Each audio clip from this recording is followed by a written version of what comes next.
Hello students, good morning everyone. 11th standard subject economics.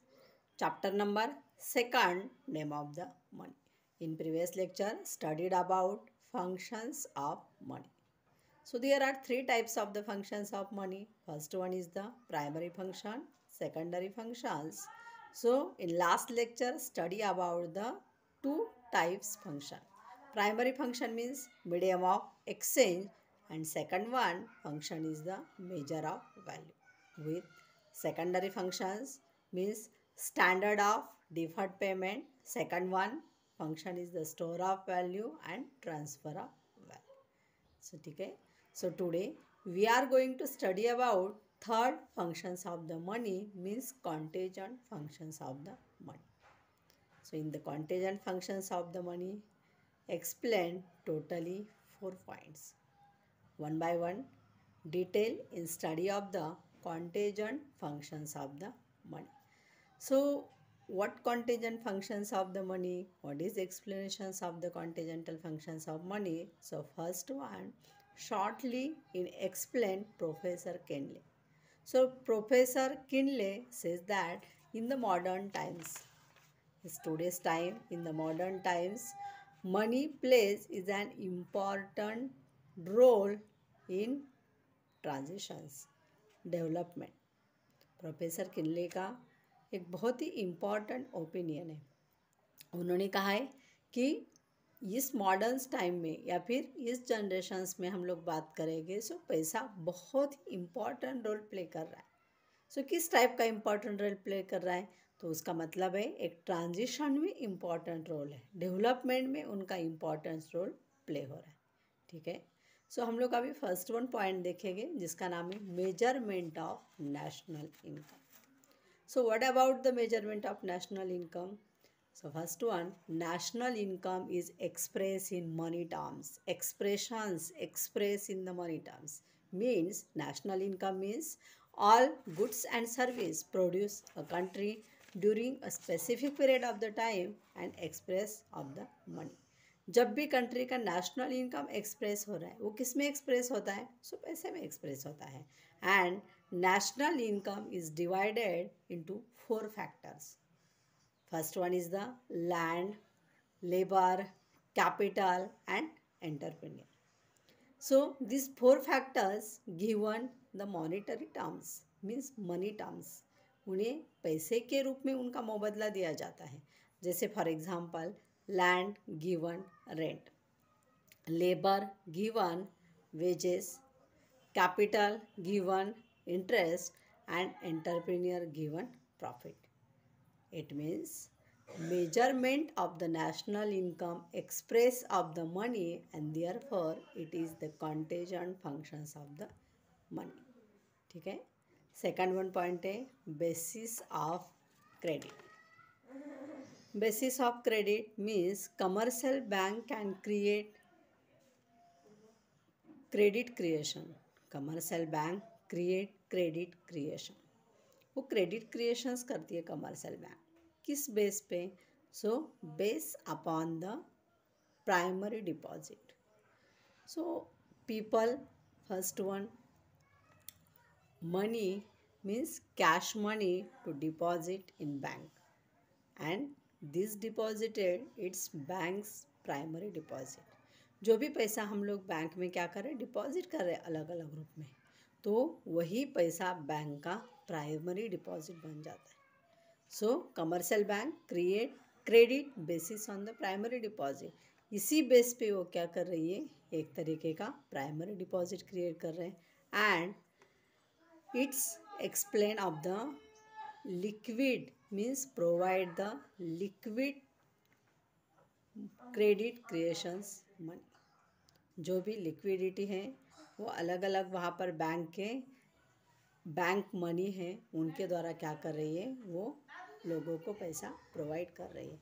Means basis of the credit. तो इसे कहा जाता है basis of credit. It's important content. So third one point है imparts liquidity to wealth. Imparts liquidity to wealth means money is called liquidity asset. पैसे को liquidity asset कहा जाता है।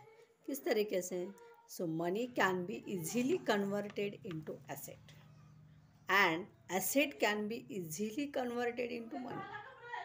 Just for example, any person purchase a gold. क्या क्या है? एक पर्सन ने गोल्ड को परचेस किया है and after some times he want accepted the money. So it's behaviour, change the behaviour means sell the gold and accepted the money. उसका behaviour change हुआ है, उसे क्या चाहिए? अभी सब पैसा चाहिए, तो वो मार्केट में जाके उसे सेल करेगा एंड पैसे को एक्सेप्ट करेगा. ठीक है, तो उसे कहा जाता है एक तरीके का इम्पार्ट्स लिक्विडिटी टू वेल्थ. उसके बाद भी हम लोग देख सकते हैं, अभी उसके पास वापस पैसा आ गया, उसे क्या लग रहा है? अभी फाइनेंशियल एसेट में उसे इन्वेस्ट करना है. So money can be inverted means converted into the financial asset, real asset means purchase the government securities, shares, bonds etcetera. ये पैसे को हम लोग रियल एसेट में कन्वर्ट कर सकते हैं, मतलब जो हमारे रियल प्रॉपर्टी है, जैसे लैंड रहेगा, प्लॉट रहेंगे या फिर कुछ अदर प्रॉपर्टीज़ रहेंगे, या फिर जो फाइनेंशियल एसेट है, शेयर, सिक्योरिटीज़, इसमें भी कन्वर्ट कर सकते हैं. और जब भी हम लोगों को वापस पैसा चाहिए तो उसे परचेस एंड सेल द्वारा पैसा ये पॉसिबल कर सकता है. ठीक है, मुझे लगता है ये भी आपको थर्ड वन पॉइंट अच्छे से समझ में आया होगा, जिसका नाम था imparts liquidity to wealth. Fourth one point हम लोग देखेंगे, जिसका नाम है estimations of macro economic variable. Estimations का मतलब है अंदाज. So estimations of macro economic variable, first one most important variable is the GNP. GNP means gross national product. ये हम लोगों ने एक इम्पॉर्टेंट कॉन्सेप्ट में भी देखा है, जो हमारे नेशनल इनकम के डिफरेंट कॉन्सेप्ट है. ठीक है ना. उसके साथ total saving, total investment, it is the macro economic variable. इन्हें हम लोग क्या बताते हैं? Macro economic variable. उसे हम लोग देखेंगे can be easily estimated in money terms. हम लोग इसे क्या कर सकते हैं? इजीली एस्टिमेट कर सकते हैं, मेजर कर सकते हैं. किसमें? पैसे में कर सकते हैं. जैसे फॉर एग्जांपल हमारे कंट्री में एक पर्टिकुलर ईयर में कितनी सेविंग हो गई, पर्टिकुलर ईयर्स में कितना इन्वेस्टमेंट हो गया है, या फिर हमारे कंट्री का कि इस साल का, इस टाइम्स का जीएनपी कितना था. तो ये सब हम लोग किस में प्रेजेंट करेंगे? एक्चुअली पैसे में प्रेजेंट करेंगे. तो मनी मीन्स मैक्रो इकोनॉमिक जो वेरिएबल्स हैं, वो मैक्रो इकोनॉमिक वेरिएबल्स हम लोग क्या कर सकते हैं? पैसे में उसे एक्सप्रेस कर सकते हैं. And it's also facility provide the explain of the collections means tax collections and budget. उसके साथ में हम लोगों को एक बहुत इंपॉर्टेंट फैसिलिटी वो प्रोवाइड करता है. किस टाइप की फैसिलिटी? सो टैक्स की फैसिलिटी प्रोवाइड कर सकता है, उतनी ही नहीं बजट की फैसिलिटी प्रोवाइड करता है. ठीक है, सो मुझे लगता है ये चारों ही पॉइंट आपको अच्छे से समझ में आए होंगे. फर्स्ट वन पॉइंट कौन सा था? सो फर्स्ट वन पॉइंट था measurement of the national income. Second one point था बेसिस ऑफ क्रेडिट. हम लोग जो पैसा डिपॉजिट कर रहे हैं उसके बेस पे कमर्शियल बैंक क्रेडिट क्रिएशंस करते हैं. थर्ड वन पॉइंट था इम्पार्ट लिक्विडिटी टू वेल्थ. पैसा वेल्थ में कन्वर्ट हो सकता है means real and financial asset में. बाद में real and financial asset again वापस पैसे में कन्वर्ट हो सकते हैं. और लास्ट वन देखा था मैक्रो इकोनॉमिक वेरिएबल, उसे हम लोग पैसे में प्रेजेंट कर सकते हैं. उतना ही नहीं तो एक सिंपली हमारा बजट रहेगा, टैक्स रहेगा, हम लोग इस ओके. लास्ट वन कॉन्सेप्ट है concept of the black money. So what is meant by concept of the black money? So black money which is received in cash and it is not deposited in account means not paid from the tax.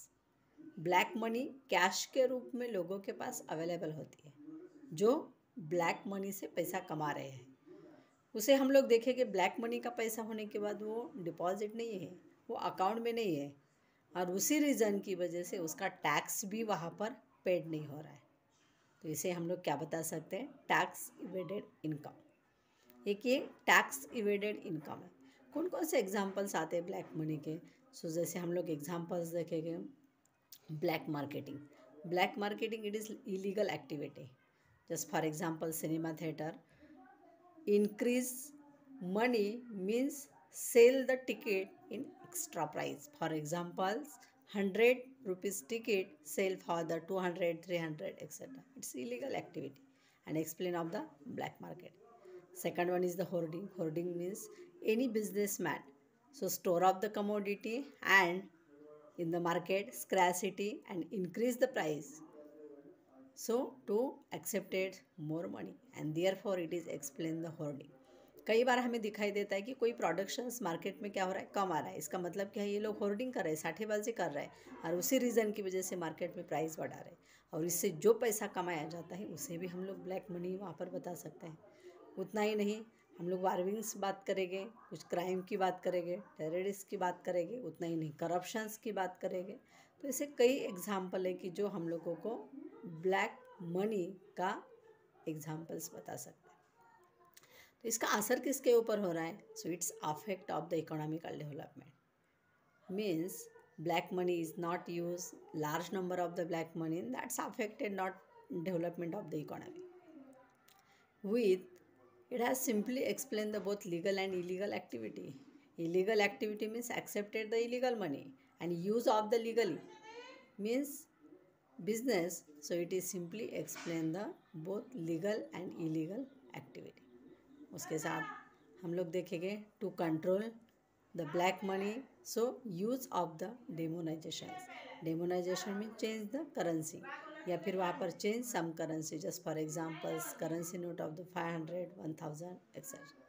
ठीक है ना. And use of the in our prime minister Narendra Modi. So you accepted of the demonization and most of the country accepted the today's time is the demonization because control of the black money. So black money control करने के लिए इसे बहुत ज़्यादा तरीके से क्या किया जाता है, यूज़ किया जाता है. ठीक है. सो मुझे लगता है ये भी पॉइंट आपको लास्ट वन समझ में आया होगा. सो जो पीछे वाले हमारे सभी वीडियो हैं, सभी वीडियो देखो, अच्छे से देखो, क्योंकि हमारे 2 चैप्टर कंप्लीट हो गए, first one and second one chapter. और मुझे लगता है सब हम लोगों ने बहुत ही डिटेल में पढ़ा है. उसमें से पहले चैप्टर का एक क्वेश्चन, इस चैप्टर का एक क्वेश्चन आपको रिटन एग्जाम में नहीं है, बट हम लोग एक्चुअली बाद में बताएंगे. इसका रीज़न ये है कि ये हम लोग इसलिए बताएंगे कि आप लोगों को ओरल के लिए, मतलब आपके जो प्रॉपर 20 मार्क्स का एग्ज़ाम पे उसके लिए तो है, इसके लिए हम लोगों ने वहाँ पर ये पढ़ाया है. ठीक है. सो शायद नेक्स्ट वाला जो हमारा चैप्टर रहेगा पार्टीशंस वैल्यू हम लोग बाद में देखेंगे, क्योंकि उसमें सम्स है. बट आगे वाला जो चैप्टर है शायद आप लोगों को teachers means Deepti madam cover करेंगे. ठीक है. उस टाइम में आप लोगों की मुलाकात हो जाएगी. एंड सब वीडियो देखो, पसंद आता है सो लाइक करो, सब्सक्राइब करो, तो आप लोग पीछे वाले सब वीडियो देख पाएंगे. ठीक है. Thank you very much.